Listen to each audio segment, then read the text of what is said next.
Brought to you by Fourth Terrace Diagnostic Center.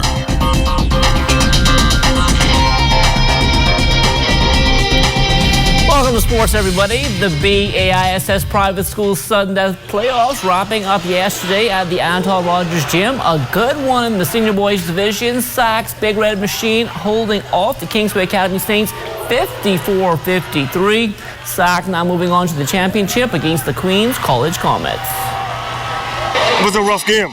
I'm sure if you watch the game, many missed wide open layups. It was just one of those games we played flat, but we played hard. It was also a physical game. A number of your players got into foul trouble. Yeah, we got into foul trouble. A little pushing and shoving, but that's playoff basketball. That's what you expect. I didn't see you press the panic button when the guys went up. No, I couldn't press the panic button because if I panic, they panic.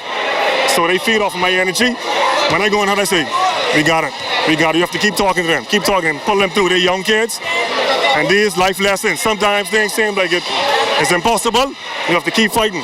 My boys, we tried to hold the ball to run our sets, but things didn't work out the way we planned, and it's unfortunate. It was a lot of missed layups in the last quarter as well.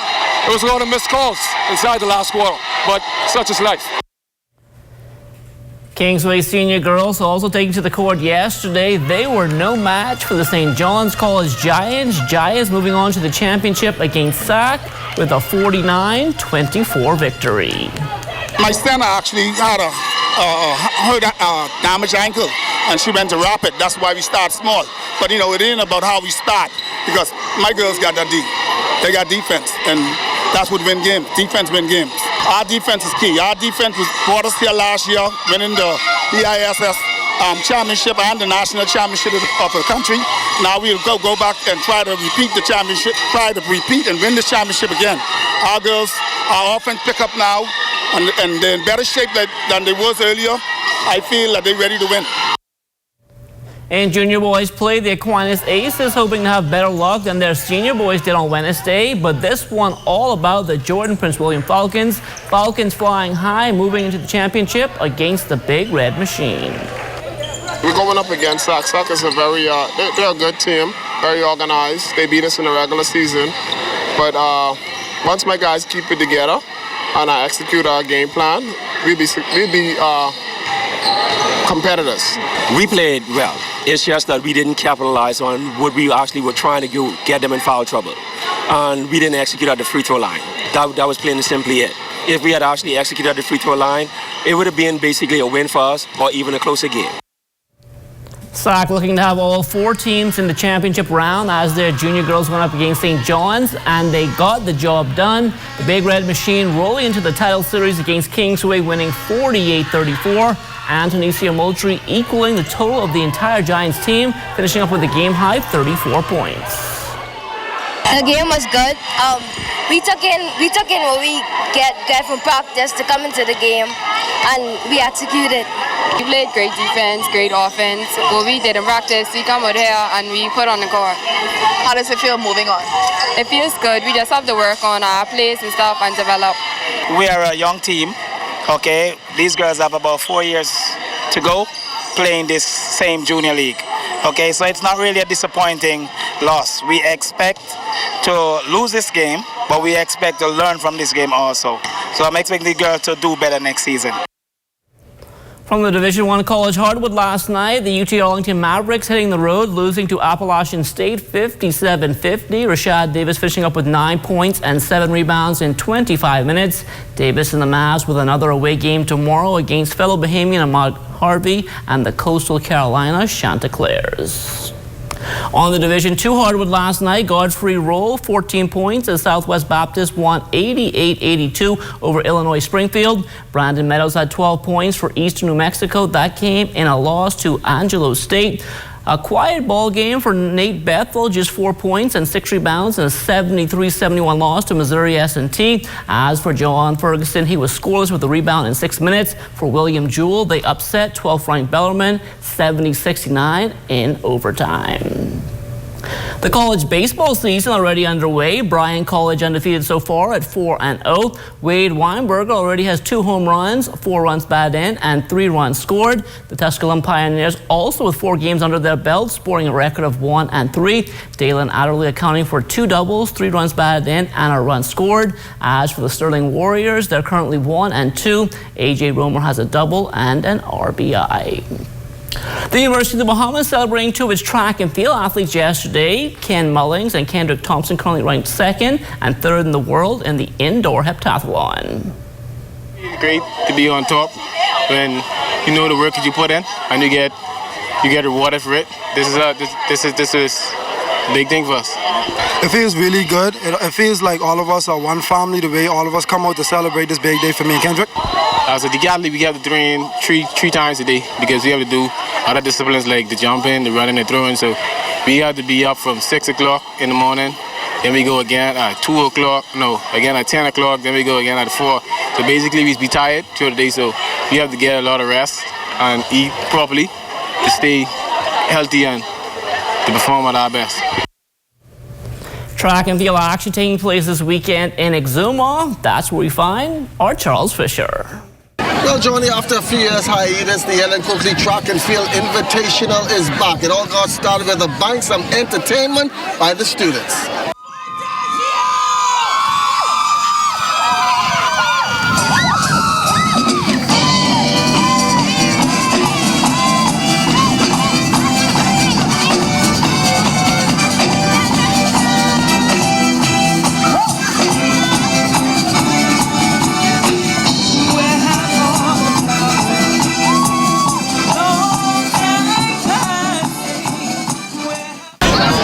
Also bringing remarks this morning was the principal, Mr. Bob.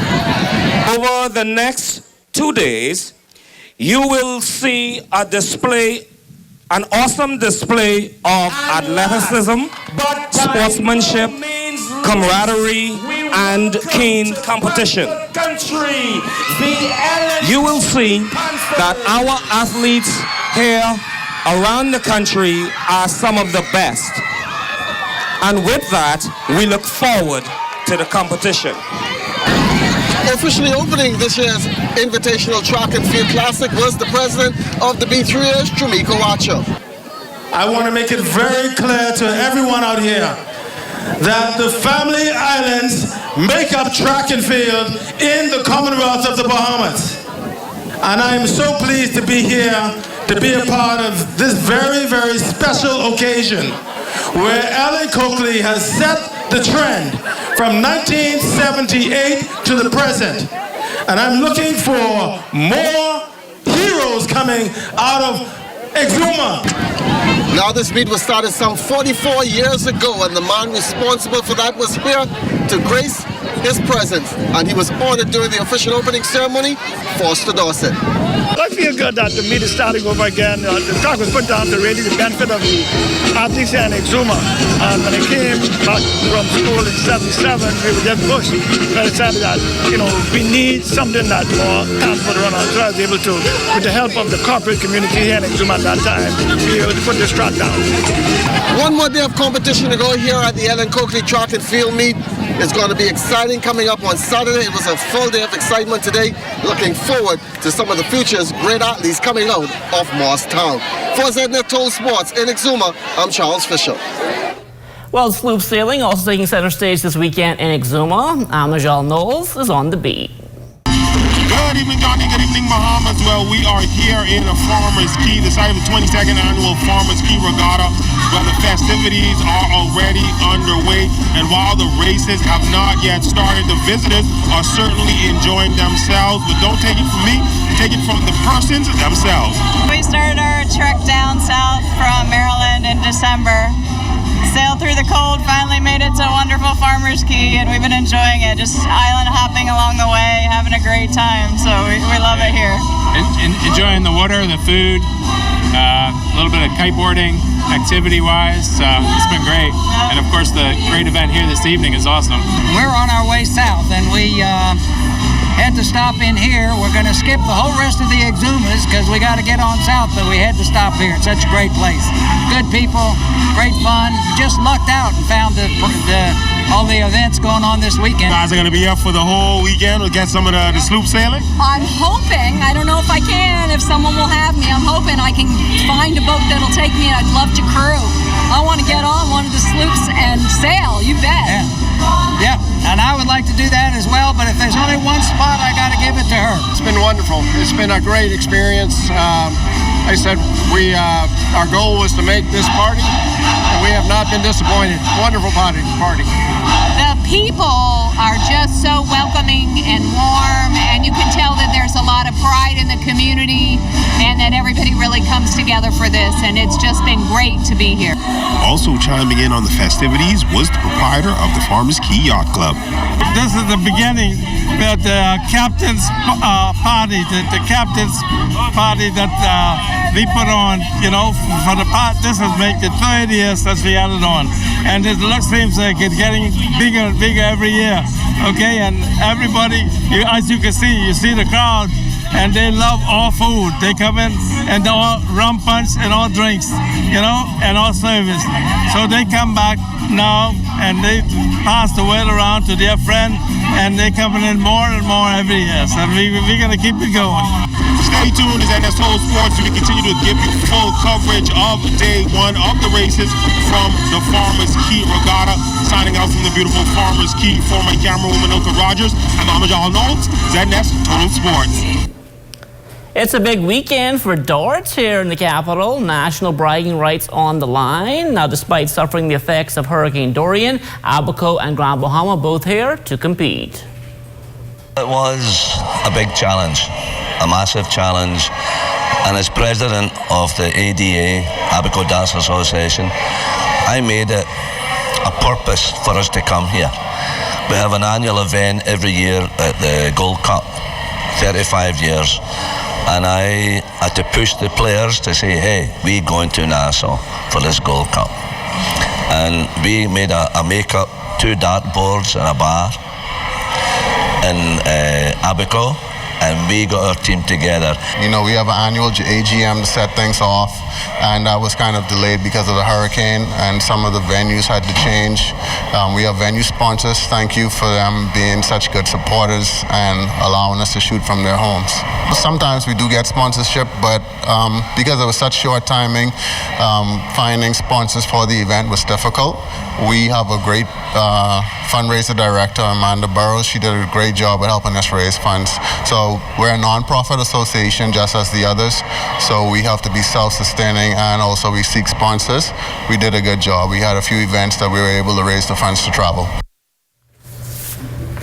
Second half action, the Financial Bowling League back on the lanes earlier this week at Mario's. Clayton Gardner, a 5-65 three-game set to lead Leno Corporate Services to a sweep of the Rubis Oil Stars. Charles C.Q. Johnson had a 5-31 set, but the Moonlight Strikers lost 2 of 3 to Deloitte and Touche. The Strikers' Ansel Ferguson also with a 2-38 game. Lovato Butler had a 2-03 game as the Kirky Bar Brawlers won all 3 games against the BTC Nighthawks. The Brawlers also getting a 2-16 game and a 5-33 set from Camille Burnside. For BTC, Joy Lockhart, a 190 game and a 5-16 set. The final matchup saw the Strike Force taking 2 of 3 from our ZNS Hill Thrillers. After 5 weeks of play, the Brawlers on top at 10-5.